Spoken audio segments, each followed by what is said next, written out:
Hola, buenas tardes. De repente este acto que es académico ha pasado a ser un acto bastante emotivo. Estoy muy contenta de ver a toda la gente que está aquí, en especial a mi hija Sara, que acaba de llegar, a todas las fans de Denise y, bueno, tantas personas importantes que han construido el mapa de esta corta trayectoria, como Rafael Moneo, con quien hemos tenido contacto siendo directores, Ignacio, Néstor y yo, dentro de la revista Arquitectos, bueno, compañeros de equipo. Bueno, muchas gracias a todo el equipo del Congreso por darme este espacio, para diseminar las enseñanzas de Denise Scott Brown. Como sabéis todos, me gustaría explicar antes el contexto en el cual surge mi interés por su trabajo. Ya lo ha dicho Alejandro, soy profesora de proyectos dentro de la unidad docente de Juan Herreros y llevo 2 años trabajando en esta tesis doctoral, una investigación que hace un esfuerzo por identificar los elementos o figuras que intervienen en la enseñanza del proyecto arquitectónico, figuras que, como eslabones, conforman una cadena que se retroalimenta. El contexto, en su sentido más amplio, la enseñanza y práctica de la arquitectura, el arquitecto que produce, que enseña y que produce libros, y cómo esta evidencia editada propone una pedagogía específica, pues estas publicaciones generan una teoría de proyecto que se utiliza a su vez para enseñar. Y para ello se plantea una incursión sobre 2 libros, Learning from Las Vegas, publicado en 1972 por Denise Scott Brown, Robin Venturi y Steve Isenhour, que era un devoto estudiante en Penn y que luego les acompaña en el estudio sobre Las Vegas y que posteriormente hace el libro con ellos. Y Made in Tokyo, publicado en el 2001 por Momoyo Kajima, Yoshiharu Tsukamoto, Junso Kuroda, de Atelier Bow. Entendiendo que ambos libros pueden contener intuiciones y metodologías y capacidades pedagógicas sustentadas en lenguajes de gran calado hasta el punto de constituirse como piezas esenciales de nuestro marco pedagógico contemporáneo. Si bien Learning from Las Vegas se presenta hoy mismo para muchos de nosotros como un aparente pasado cristalizado que lanza a Made in Tokyo como fidedigno elemento de transición entre la modernidad y el cambio de siglo, quizás la virulencia de los cambios contextuales que ahora vivimos nos empujen a pensar que este último libro, Made in Tokyo, escrito hace 20 años, no sea más que el recordatorio de un presente que está a punto de agotarse. Así se abre el diálogo cruzado entre varios actores expertos en materia de educación, fuera y dentro de la arquitectura, entre ellos las protagonistas de esta tesis, como es el caso de Denise Scott Brown y Momoyo Kajima, arquitectas que practican y profesoras con las que he podido mantener conversaciones y que junto a Robert Venturi y Yoshiharu Tsukamoto construyen la base teórica de este planteamiento. Pero quizás sea Denise Scott Brown el personaje central de esta investigación, vertebrándola por 2 razones.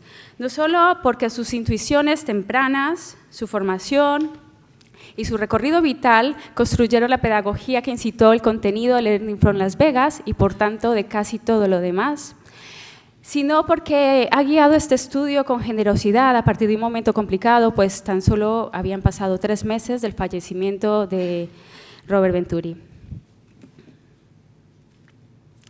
Denise me remitió a los documentos específicos que fundaron su apuesta pedagógica. Se tuvo acceso a todos los sílabus de cuando enseñara en Penn, Berkeley, UCLA y Harvard, al documento Teaching and Pedagogy Notes, que recoge las disertaciones de un importantísimo debate docente sobre cómo llevar a cabo los estudios y que tuvo lugar en Penn University en el año 61. También se tuvo acceso al plan curricular que ella diseñó cuando se le encargara el primer programa docente para la nueva Escuela de Arquitectura de UCLA en California en el año 65, al igual que toda la documentación casi obsesiva. Quienes hayan visitado el archivo de Penn darán fe de ello, que se recopiló para la elaboración del estudio Learning from Las Vegas or Form Analysis as Design Research.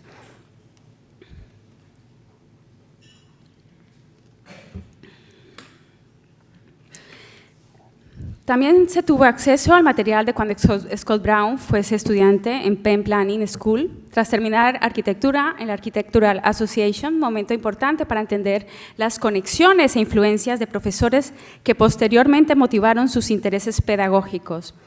Todo este material se pudo consultar en los Penn Architectural Archives de Penn, como ya he comentado, y fue determinante para profundizar en los temas antes de dar paso a las conversaciones mantenidas con Scott Brown en Filadelfia el 20 de diciembre de 2018, el 3 de enero de 2019, y que se completarían el 7 de julio de 2019 durante una estancia como visiting scholar en la Universidad de Columbia. Esto me ha permitido mantener el contacto hasta hoy. Denise sabe de este mini congreso. Y tras el intercambio de unos cuantos mails y entender su sentir, he llegado a la conclusión de que sería importante, sería vital titular mi ponencia de Venturis Anás, en plural, como se les conoce en América.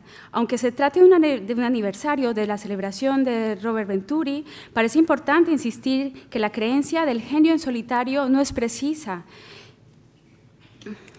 Tal y como nos lo cuenta en su último libro, Dennis Scott Brown, publicado tras el reconocimiento de la Soane Medal en octubre de 2018, From Soane to the Strip, y en palabras de ella, cómo trabajar juntos de 1960 a 1965 en los dos cursos de teorías, en plural, cimentó la colaboración a medida que evolucionaban los métodos para pasar de la teoría al diseño y establecer la base no solo para los 3 próximos estudios que enseñarían juntos, sino para la práctica arquitectónica que ambos configurarían. Hay aspectos pedagógicos que se desconocen de Las Vegas. Por ejemplo, ¿sabía usted que Learning from Las Vegas es una revisión africana sobre esta ciudad? La propia Scott Brown lo corrobora en una conversación. Todos los asuntos que me estás preguntando, Lina, tienen que ver con lo que yo llamo la otra mitad, esa otra parte que nadie conoce de Learning from Las Vegas. Hasta el momento nuestro trabajo ha sido recogido en todas las universidades, pero creo que aún no ha sido entendido muy bien. No saben ni la mitad de lo que hicimos. Precisamente ahora estoy escribiendo esa otra mitad, que hará parte de uno de los 3 libros con los que culminaré mi legado, cuenta Denise.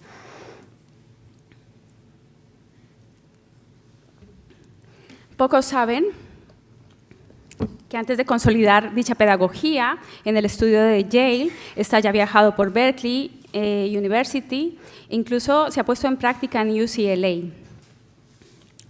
Es en Santa Mónica, donde la arquitecta y planificadora realiza el primer simulacro de Learning from Las Vegas, invitando a profesionales expertos en diversos campos para ejecutar un ejercicio colaborativo en Muscle Beach bajo el nombre Determinants of Urban Form. No es casualidad que el éxito de la pedagogía colaborativa practicada en Learning from Las Vegas se deba a una Denise Scott Brown entrenada en Penn Planning Department, escuela influida por arquitectos y planificadores urbanos expertos en toma de decisiones, personajes que además miraban más allá de la arquitectura y del urbanismo para llevar a cabo sus teorías. Como ella comenta, los planeadores estaban pedagógicamente mejor preparados que los arquitectos para dirigir los estudios. Herbert Gans, Paul Davidoff, William Wheaton, Robert Mitchell, Walter Izard, David Crane representan la filosofía tras el Learning from Las Vegas, sobre todo Crane. Si no hubiera sido por él, no hubiera existido Learning from Las Vegas.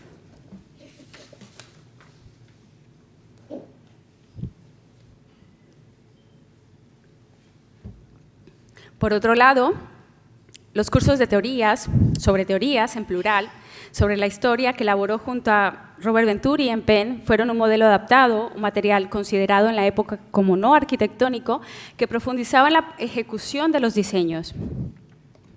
La creación de este modelo y tantos otros como los Penn Bridging Systems, cruces entre programas inventados por Scott Brown, se diseñaron para que la teoría y la historia fuera importante para los arquitectos, ayudándoles a resolver problemas que consideraban importantes para la arquitectura y el ser humano, a la vez que ofrecían oportunidades emocionantes para el arte, comenta Denise. Estas técnicas se aplicaron al tema y los objetivos de los estudios de Las Vegas y en el siguiente estudio de Yale, Levitan. O prácticas como Holistic Imagination o el Asking Question Method, pequeños programas de investigación desarrollados a partir de preguntas basadas en problemas de diseño. No me extenderé en esto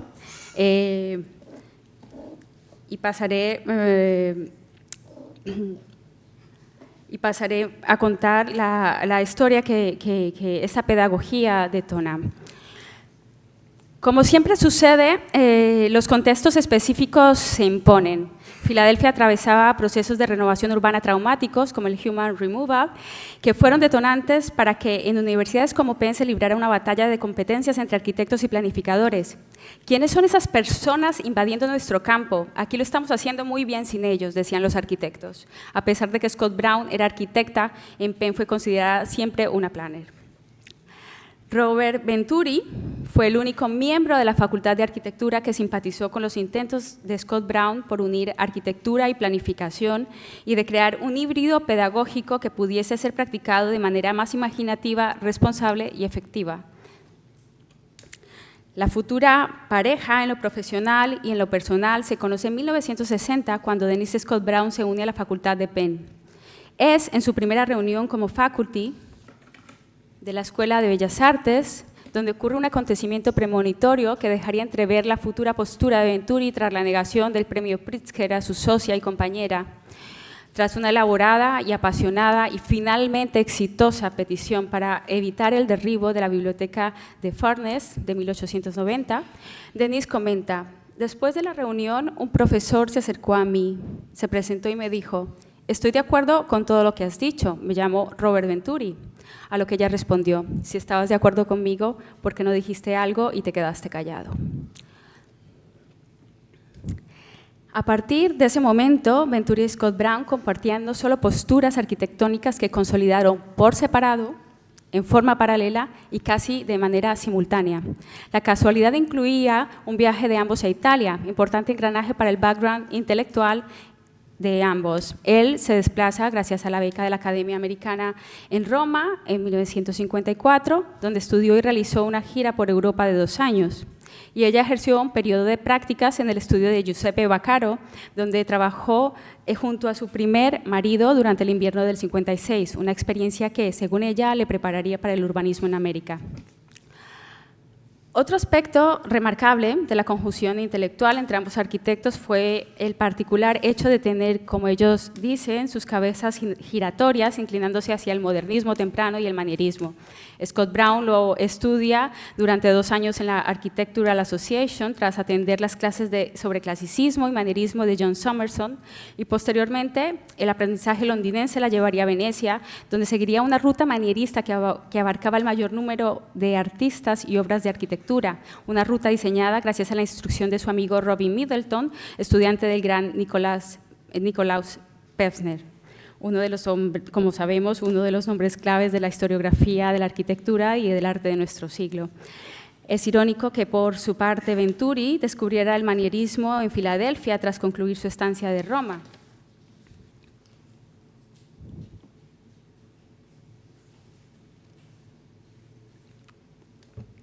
Mientras iniciaba el austero pero transgresor diseño de la casa de su madre, Vanna, y escribía complejidad y contradicción en la arquitectura, Robert Venturi podría considerarse todo manierista. Su casa no pudo estar más cargada de recursos, de complejidades y contradicciones, estas se fueron reflejando físicamente mientras sucedían los seminarios compartidos, las clases y discusiones de arquitectura junto a su compañera que le aconsejaría activamente en el proceso de diseño de la propia casa. Es interesante apuntar que son los cursos de teorías realizados en Penn junto a Scott Brown los que consolidan de alguna manera la base de complejidad y contradicción. La combinación de manierismo y de una nueva objetividad sugirió a los arquitectos de nueva generación una forma de provocación para atraer nuevas sensibilidades. Entusiasmados, Venturi y Scott Brown sumaron esfuerzos tratando de unir lo social y lo físico en la arquitectura, y en el intento se añadiría una tercera capa, la cultura pop, que bien explicó Ignacio Senra esta mañana. Scott Brown era lectora de Tom Wolfe, escritor y periodista estadounidense y uno de los padres del nuevo periodismo. Wolfe afirmaba que su objetivo como escritor de ficción era retratar la sociedad contemporánea de acuerdo al realismo, siguiendo la tradición literaria de Steinbeck, Dickens, Zola, pero usando técnicas adaptadas del propio periodismo. Cuando Scott Brown parte hacia California en enero del 65, decepcionada por el deseo del decano Perkins por mantener en Penn una línea de enseñanza más tradicional, parecida a la de Harvard, se anuncia la publicación de este libro. Uno de los ensayos principales es Las Vegas, What? Las Vegas can hear you, too noisy, Las Vegas, que va sobre una primera impresión de la forma extravagante que adoptaba la conversión de Las Vegas antes de que la ciudad fuera obviamente tan conocida. En una entrevista llevada a cabo por Enrique Walker en el 2018, Scott Brown rememora el momento en el que escribe a Rainer Banham: ¿crees que habrá alguien interesado en publicar un artículo sobre Las Vegas? Ella se refería a la Riva Journal, a lo que Banham responde: después de Tom Wolfe, ¿qué más podría decirse sobre Las Vegas? Scott Brown descubre el pop art americano en Venecia en la Bienal de 58, posteriormente asiste a la primera gran exposición de arte pop estadounidense en el Institute of Contemporary Art en Penn en el 61. Y bajo múltiples y tempranas influencias, el pop art británico se cuela por la ventana, como apuntó Ignacio Senra. Así, pasados estos acontecimientos, parece que era el momento de introducir una nueva variante provocativa en el discurso de ambos, Peter Blake y el Big Dog. Tras visitar el Pato en Long Island, Scott Brown decide escribir un artículo en el 68 on Dogs and Decoration y pide a Venturi que lo firmen juntos y siguiendo la convención que ambos tenían, ella primero, luego él, porque como solía suceder, la gente pensaba que todo era de Bob, comenta Denise. La estética pop art, su permisividad mundana, abierta y que evitaba todo tipo de juicio inicial, fascinaba a Scott Brown y se vería reflejada también en dos artículos escritos mientras ella realizaba el estudio de Learning from Las Vegas y que Walker considera claves para la posterior realización del libro, On Pop Art, Permissiveness and Planning y Learning from Pop. Aquí están. Pero pedagógicamente hablando, Learning from Las Vegas se inicia oficialmente en Penn cuando David Crane pide a Scott Brown permanecer junto a él en la Escuela de Planificación Urbana. Hacia los años 60, Crane había introducido el simbolismo en el cálculo urbano. Por fin, en una escuela se hablaba de los incuantificables, que tanto determinan los patrones de comportamiento de las personas y la forma en que tienen de utilizar el espacio. Esto resultó fascinante para una joven arquitecta de 29 años que junto a Robert Scott Brown ya había tomado gran cantidad de fotografías sobre símbolos urbanos, billboards y anuncios publicitarios durante sus viajes por Europa, África y Estados Unidos. Es más, como estudiante de la IA, Scott Brown ya había diseñado un ejercicio de proyectos que incluía estos temas. Por entonces, David Crane acababa de escribir The City Symbolic en el año 60.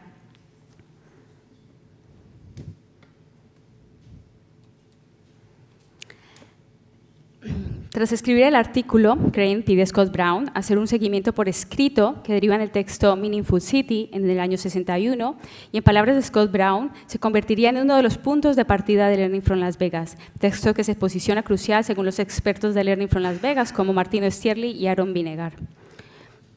Según la AA Journal, la autora explora la búsqueda del simbolismo personal del hombre moderno. Diagnostica el estado de desorientación como un caso de agnosia. El individuo vive con sus sentidos, pero no puede dar explicación a lo que percibe.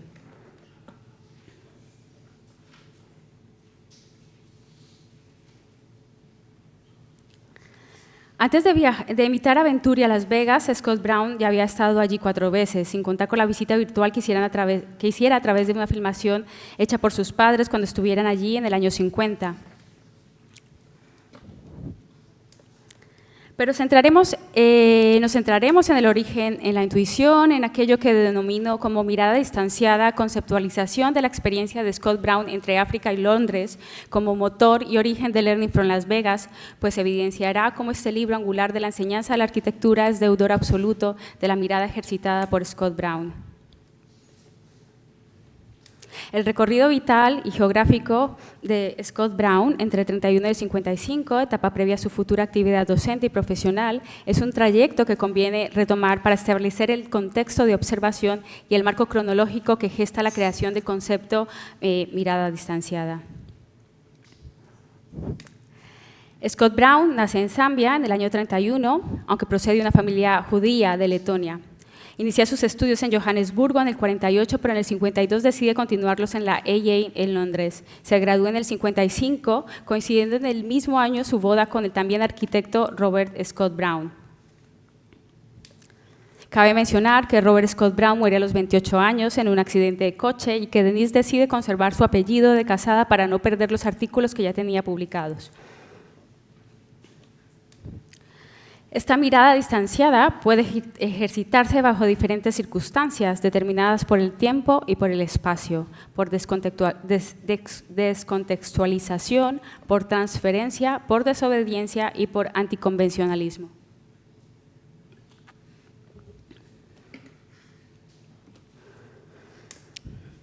La mirada distanciada por descontextualización se produce cuando la identidad del observador no está definida por el arraigo. Este salta geografías y es modelado por entornos culturales efervescentes. Aquí os haré un pase rápido por las geografías africanas de Denise, los asentamientos circulares del poblado Kral, donde guardaban el ganado, la Villa Mapoche, villas Mapoche, estructuras de barba de paja y barro, impregnadas de influencias árabes del norte, tradiciones Mapoche y patrones pintados que incluyen nuevas ideas de decoración en sus entradas con representaciones de las casas suburbanas cercanas. Aquí Denise le encanta esta foto y se refiere a ella y explica el intento de estas personas por realizar el primer strip en África porque realizaban sus artesanías y posteriormente las vendían a los turistas. También existían viviendas de estilo inglés y esta era la imagen de las afueras mineras de Johannesburgo por entonces.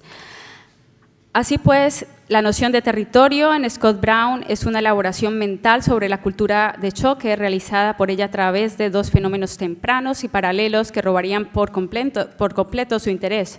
Por un lado, el origen judío de su familia que abandona por fuerza Europa del Este para ocupar posteriormente el África salvaje. Y por otro, el efecto inverso que los puristas calificaban de impuro basado en la influencia de los blancos sobre las culturas folk. En particular de los migrantes rurales de las afueras de Johannesburgo, como se enseña en esta foto, que se inspiraban en las costumbres y patrones extranjeros, adaptando desechos y objetos encontrados para fabricar juguetes, herramientas o piezas de decoración para sus casas. Ambos sucesos están basados en el intercambio y reinterpretación mutua, y estas son las preocupaciones, las ideas que fueron fácilmente transferidas a Las Vegas. Como puede verse en la foto, a la botella de Coca-Cola se adapta al arte folk sudafricano. El interés de Scott Brown por la fricción, la superposición y la mezcla en un país multicultural donde el contraste evidenciaba la convergencia entre la divergencia, lo similar entre lo diferente, lo común entre lo diverso, amplificaría la mirada sobre lo cotidiano para deslocalizarlo y situarlo en una escala cultural más amplia y compleja. El significado de las cosas oscilaría según la cultura, supondría un esfuerzo extra cuando las cosas tuvieran adaptaciones, trozos de una, de otra, significados de ambas, provocando un nuevo esfuerzo por imaginar. Esto se puede ver en esta foto de esta tienda rural Zulu. Los anuncios incluyen té inglés, Coca-Cola de los Estados Unidos, se venden bicicletas y mantas de Manchester, tejidos de Reino Unido, de Europa del Este y de Japón. Esta manera de mirar deslocalizada se radicaliza en Scott Brown con indignación cuando los expatriados ingleses quieren reproducir en África la idea del Surrey británico. Hacen juicios prematuros sobre el paisaje, las costumbres, la belleza de las praderas del Belt, que consideraban feo, por supuesto. Así que tempranamente Se preguntó, ¿qué hay de malo en ellos? Si son fantásticos, y más tarde tuvo que admitirlo. Gracias a ello tuve una visión africana de Las Vegas.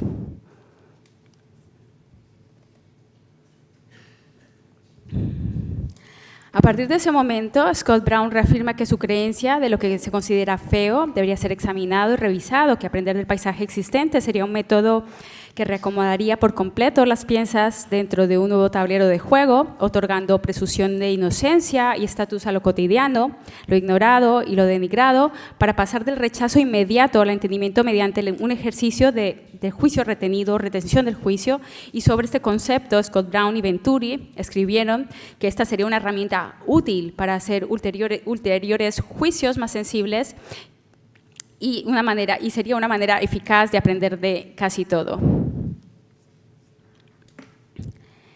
La mirada distanciada por transferencia es la que se produce cuando la herencia directa de conocimiento influye tempranamente en la formación del observador. Scott Brown atribuye que el fervor del futuro learning corre a cargo de la atmósfera familiar. Su madre, Philip Slakowski, a los finales de los años 20 se ve obligada a abandonar sus estudios de arquitectura, compartió amistad con jóvenes arquitectos rebeldes, modernistas y discípulos de Le Corbusier. Entre ellos, Norman Hanson, quien diseñó la casa familiar en Johannesburgo. Con tan solo 2 años, Scott Brown estaría ya familiarizada con los planos blueprint que rondaban por su casa y a los 5 con la filosofía del modernismo aprendido de su madre. El mantra inculcado en su infancia fue el to look around y desde entonces adoptó la costumbre de ir a todas partes con un lápiz en la mano y una cámara de fotos bajo el brazo. Su padre, Simon Lakowski, era promotor que viajaba a menudo a Nueva York. Según Scott Brown, era un visionario que buscaba el principio de todas las cosas. Era una estratega capaz de predecir futuras transformaciones. A Lakowski también le gustaban y le apasionaban los parques de diversiones y las ferias que visitaban con asiduidad. El contacto con el neón se remitía a sus 5 años en la celebración del jubileo de Johannesburgo en el 36, y ella admite que este fue un flechazo estético que se vería reforzado con regalos de espumillones brillantes que sus abuelos comprarían en Coney Island al volver de la Feria Mundial de Nueva York en el año 39. Pero aprender a mirar más allá de lo que se tiene delante también es un ejercicio circunstancial. Y en Johannesburgo el racismo era algo asumido. Eso te hace ver o te ciega, comenta Denise. El racismo no era solo entre negros y blancos, la ascendencia inglesa era la clase más alta y ser judía procedente de Letonia significaba convertirse en una refugiada más. También había refugiados nazis. Ella creció entre ellos y los afrikaners, y la contradicción de los judíos en Sudáfrica fue que, huyendo de la persecución, colaboraron con el apartheid. Parte de esos refugiados fueron sus maestros y en su gran mayoría mujeres profesionales cualificadas que no podían ejercer por falta de licencia, se dedicaron a la enseñanza, siendo ellas, precisamente ellas, las que aportaron gran sofisticación cultural a la vida de Johannesburgo. Scott Brown iba a una escuela inglesa y fue su profesora de arte holandesa, Rosa van Helderen, quien le abrió los ojos. No puedes ser creativa a no ser que dibujas lo que hay alrededor de ti, decía. Y entonces la pregunta es clave. Learning from Las Vegas comenzó en África, a lo que Scott Brown responde: todo lo que vi en mi infancia lo recordé más tarde. La primera vez que Scott Brown ve físicamente el Strip fue contra un cielo azul muy claro. Según ella, las personas que lo odian enseñan fotos de él por la noche. Sin embargo, a ella le encantó mirarlo de día.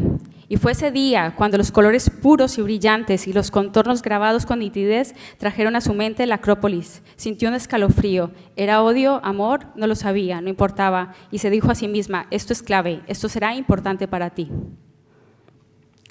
La mirada distanciada por desobediencia es aquella que se produce cuando los entornos culturales desatan eventos que reafirman una actitud de rebeldía que no asume protocolos impuestos por defecto.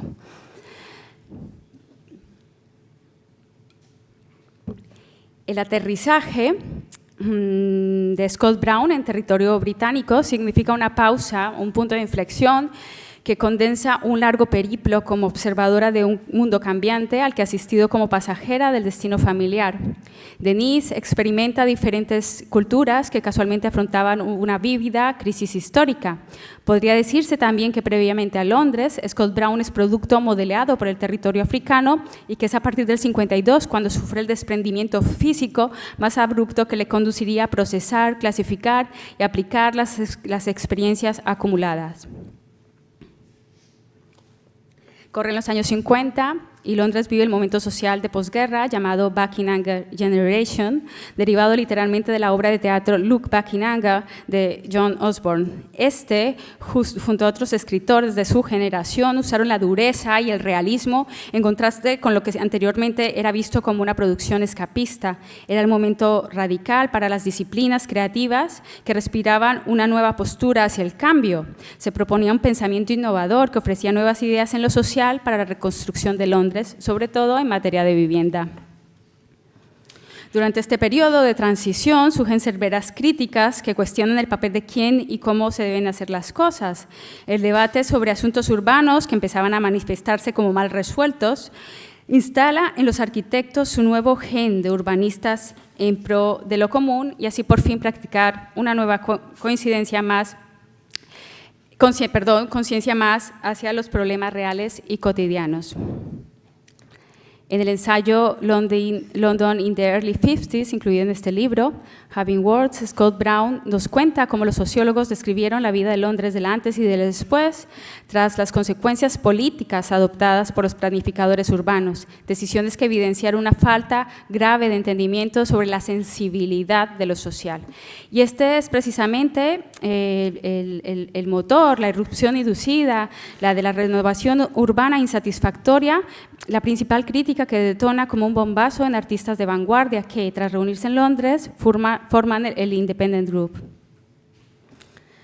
Las ideas de la nueva objetividad, retomadas por los Smithson, junto a otros integrantes del grupo, calan fuerte en una Scott Brown de tan solo 20 años. La nueva objetividad permitía aprender de lo impuro, de lo folk, de lo pop, porque tal y como rezaban los modernistas tempranos y los mismos brutalistas, si se mira directamente un problema, la solución puede ser fea, pero la fealdad puede tener la razón. Aquí recuerdo que es precisamente Peter Smithson quien dice a Scott Brown, vete a Penn y busca a Kahn. Y es ella, entre otras cosas, la quien introduce a Robert Venturi el Think Tank. En Londres no nace ese sentimiento Scott Browniano revolucionario, pero digamos que sí se reafirma una actitud personal que se instala en ella como una manera de estar en el mundo y de observarlo con cierta desobediencia. Y aunque el origen de dicha postura haya brotado tempranamente en África, ese disco duro que acumula todo lo aprendido, es el contexto candente liderado por los jóvenes iracundos el que provocará el amalgamiento indisoluble entre actitud y experiencia, y esa actitud podemos verlo en esta fotografía que ella enseña en una conferencia en el GSD en Harvard diciendo: esta soy yo, una chica dura. Resumiendo, Londres ejercita la actitud que activará la posterior experiencia africana. Se plantean aquí pues, dos condiciones inherentes y previas al nacimiento del futuro Learning from Las Vegas. La primera condición, que tiene que ver con un hecho cultural geográfico afectivo, que se activa 40 años antes de su publicación, y la segunda condición, que tiene que ver con un hecho personal desobediente contextual, que consolida una actitud de valentía y confianza, aparato y motor indispensable para llevar a cabo la transmisión de una idea en conocimiento universal. Y pasemos a la última mirada. La mirada distanciada por anticonvencionalismo, que se produce cuando el observador practica la mínima ideología con el fin de ser lo más objetivo o científico posible. El valor del objetivo será para Scott Brown las gafas que le permitirán filtrar los trozos de realidad sin ideologías previas que contaminen ulteriores observaciones. En ese sentido, podría decirse que los principios del espíritu de la nueva objetividad que influenciaron a Scott Brown reafirmaron positivamente una postura más científica y exigente como arquitecta. El cambio social exigía posicionarse profesionalmente de la manera más aséptica y amplia posible. El arquitecto ya no es solo un diseñador de edificios, es un puente entre los acontecimientos, el planteamiento urbano, las políticas y las dinámicas sociales. Esa postura de distanciamiento entre el sujeto y el objeto alude precisamente al primer principio del método científico de objetivización, donde la observación es máximamente objetiva, según el cual la observación debe hacerse de la manera que afecte lo más mínimo posible, tanto al observador como a aquello que se observa. Esta será la postura elegida para analizar Las Vegas y un pedazo de realidad, el Strip. Esta mirada garantizará la universalidad y el alcance de Learning from Las Vegas, invitando al arquitecto sujeto a tener la mínima influencia de sus creencias particulares o prejuicios sobre el objeto, ese pedazo de realidad sobre el cual desarrollar su proyecto de arquitectura.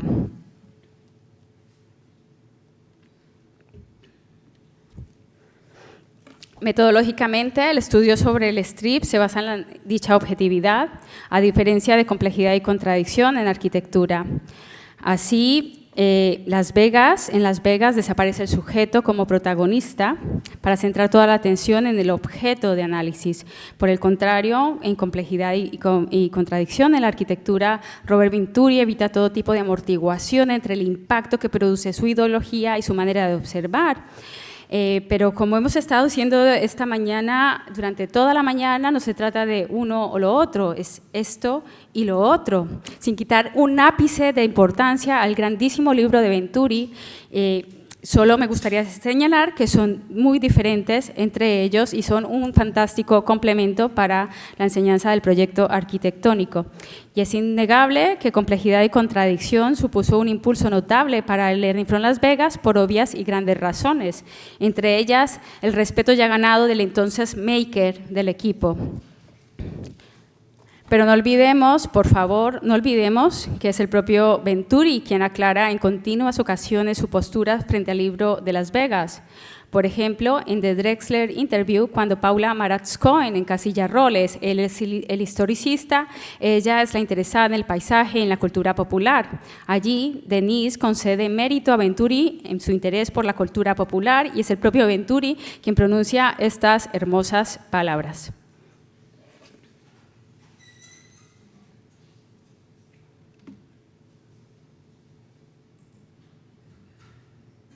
If I could just stop you for a second. So it sounds like you say you had parallel development, and yet it was also complementary, wouldn't you say? Because you say you're very interested in the history of architecture, and you were interested, I wouldn't say you weren't interested in history, but in landscape and popular culture. Would you say these were complementary? No, because Bob was very interested in popular culture, and I was very interested in history.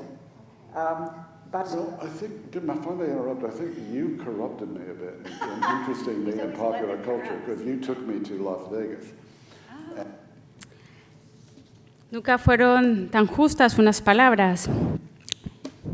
Tú sembraste en mí ese interés, tú me corrompiste, tú me llevaste a Las Vegas. Y quiero terminar esta ponencia respondiendo al comentario pertinente de José María Torres Nadal, a la posterior contestación del profesor Lina Sasoro, apuntando, porque el tiempo es el que tenemos, que para muchos, entendemos que para muchos Las Vegas nació condenado. Es ese libro frívolo escrito por una pareja pop y puede decirse que jamás consiguió el modo intelectual y popular que gozaron la arquitectura de la ciudad y complejidad y contradicción en la arquitectura. Aún así, es imposible no reconocer su vigencia y versatilidad, pues desde el 2018 este libro se puede entender como un documento, a 2018 se puede entender como, o ya 2019, un documento de pensamiento sumamente evolucionado y, a diferencia de estos dos libros mencionados, produce una arquitectura menos centrada en los edificios y más atenta a las circunstancias. Es decir, descubre un modo de operar de la arquitectura que es capaz de transformar en oportunidad proyectual situaciones que nunca habían sido objeto de esta. Así se trabaja sobre el fenómeno, el coche, el paisaje, el strip, el consumo, la posguerra, el cambio, las nuevas percepciones desde lo cotidiano y lo ordinario. Busca un sitio de estudio despreciado por la crítica, aplica la noción de la retención del juicio y trasciende como un producto efectivo para crear conceptos arquitectónicos iconoclastas que desde la fórmula del rule breaking se propagaron salvaguardados, por supuesto, por la teoría y la historia de la arquitectura. Muchísimas gracias.